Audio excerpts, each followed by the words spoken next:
Hello, fifth graders. It's Mrs. Tremblay again. And today we're going to look at two explorers. We're going to do section 5.3 on John Cabot and section 5.4 on Juan Ponce de Leon. So I need you to grab your social studies book and you're going to open that up to page 50. And you need your chapter 5 packet. Yesterday we did Christopher Columbus. Today we're going to fill out the section for John Cabot. And on the next page, Juan Ponce de Leon. All right, hopefully you know the routine. I'm gonna read this out loud and you can follow along as we go.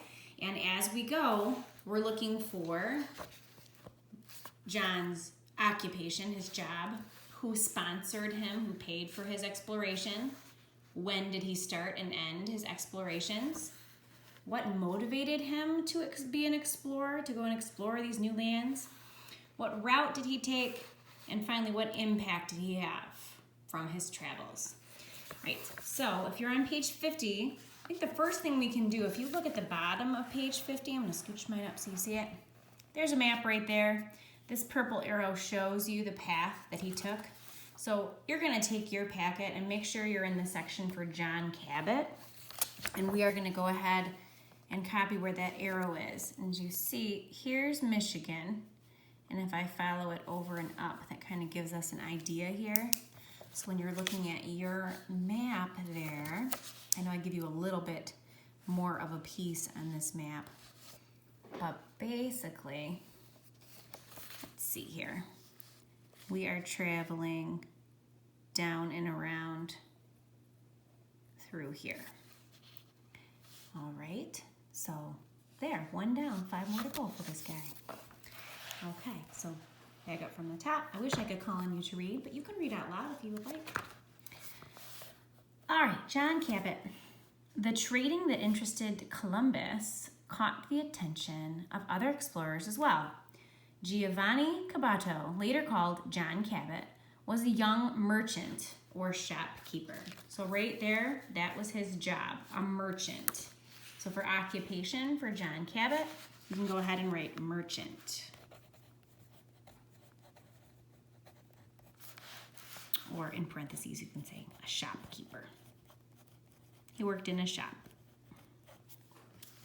Okay. Now we only have 4 left for him. So he worked as this shopkeeper, this merchant in Venice, Italy. He was a skilled navigator who wanted to explore the world. Also, he had seen the spices and silks that were being traded from Asia.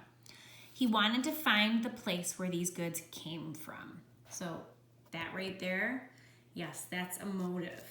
That's his motive. He wanted to find where the silks and spices came from. So motives, scooch this over here, put a little bullet point. Find where silks and spices came from. Oops.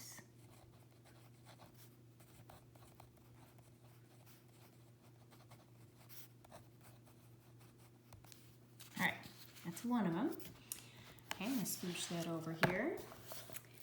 All right, so he wanted to find where they came from. All right, now we're on the word so. So he set out to find the East Indies. Like Columbus, he thought the fastest route to Asia was to sail west. In 1496, some merchants in England agreed to pay for his voyage. King Henry VII gave Cabot permission to explore any unknown land. Cabot left Bristol, England in May of 1497 with 1 small ship and 17 men. Right there, that's the starting date, 1497. He agreed to send him in 1496. They went in 1497. So for dates, I'm going to write 1497 and then put a dash.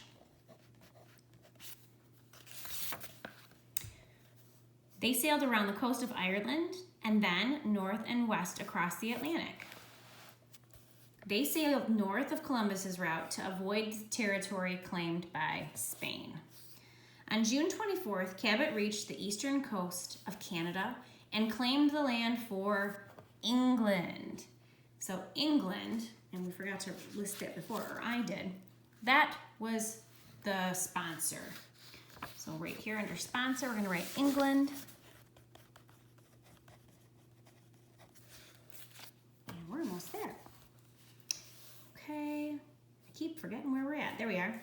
He saw thick green forests and plentiful fish, but no golden Chinese cities. Cabot returned to England to tell the king that he had found Asia and would soon find its wealth.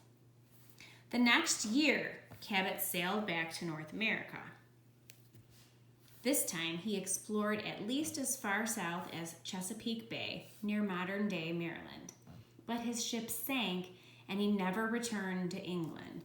So right here, I know it's sad, but it was a year later that he went, and that's when his ship sank. So he started off in 1497. A year later would be 1498. So his travels were only from 1497 to 1498.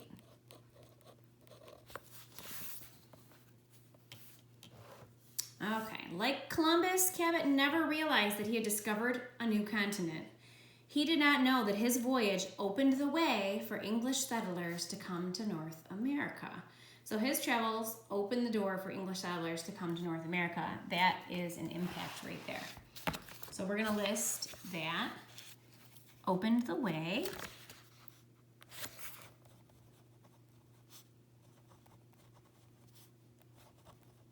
For English settlers to come to North America.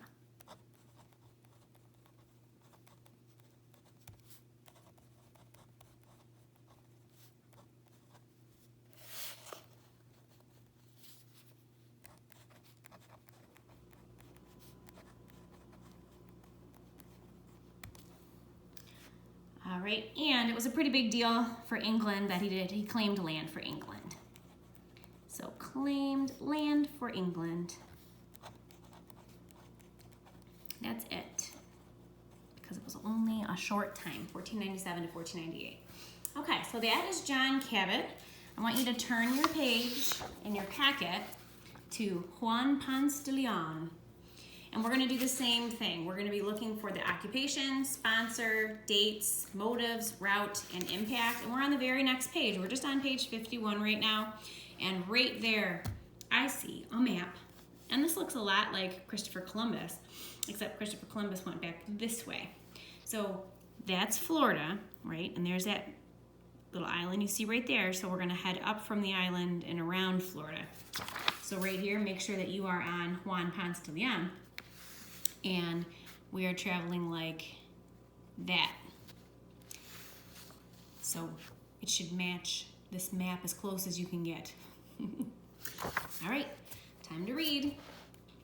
When Columbus left for his second voyage to the New World, a young soldier named Juan Ponce de Leon came along. Soldier is his occupation. So I want you, for occupation, to write soldier.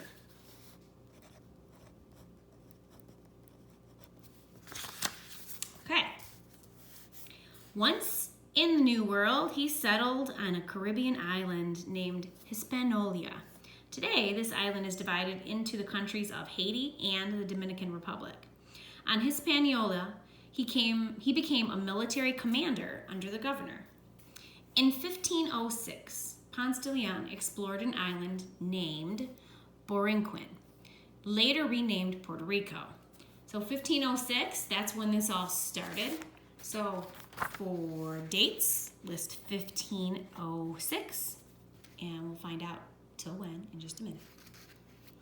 All right. There he met an Indian carrying a large nugget of gold. Hoping to discover more gold, Ponce de Leon led soldiers to conquer Puerto Rico. Although Ponce de Leon killed many Native Americans, King Ferdinand of Spain made him governor of the island. Okay, so a couple things in this paragraph.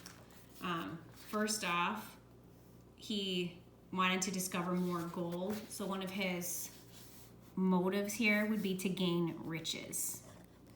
That was a popular motive. Oops, I just went to write motive. Gain riches. Okay, another thing they mentioned in here, there's an impact going on. It says that he killed many Native Americans. So he mistreated or killed natives. That's a very negative impact. So mistreated or killed natives, the people that lived there first.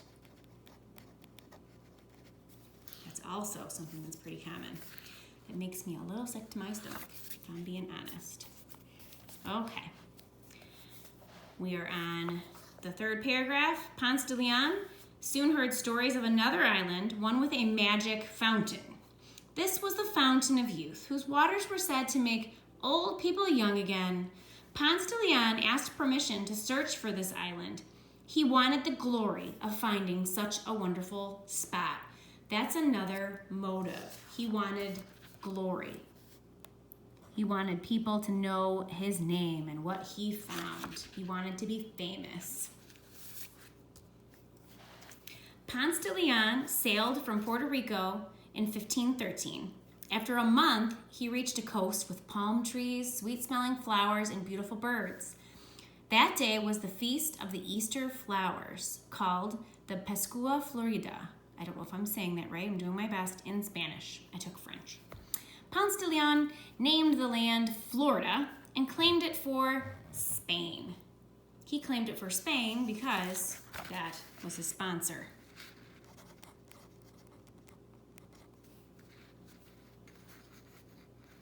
Okay, let me scooch this up a little bit. And let's see. Okay, right here. He sailed up and down the coast, but he didn't find the Fountain of Youth. So he went back to Puerto Rico. In 1521, he returned to Florida to start a settlement. He brought 200 men with horses, cattle, and seeds. The Indians resented the invasion. They attacked, and an arrow struck Ponce de Leon. Wounded, de Leon sailed to Cuba and died soon after. He never knew that Florida was not an island, but part of a vast continent. So he thought Florida was just kind of off by itself. All right, so a couple things there. 1521, that's when he went to Florida, started the settlement, got struck with the arrow. That's when it all ended, all of his exploration. So it's 1506 to 1521. That's when it would end. And one of the other main things he did was he started the settlement in Florida. That was one of the impacts. So under impacts, started a settlement in Florida.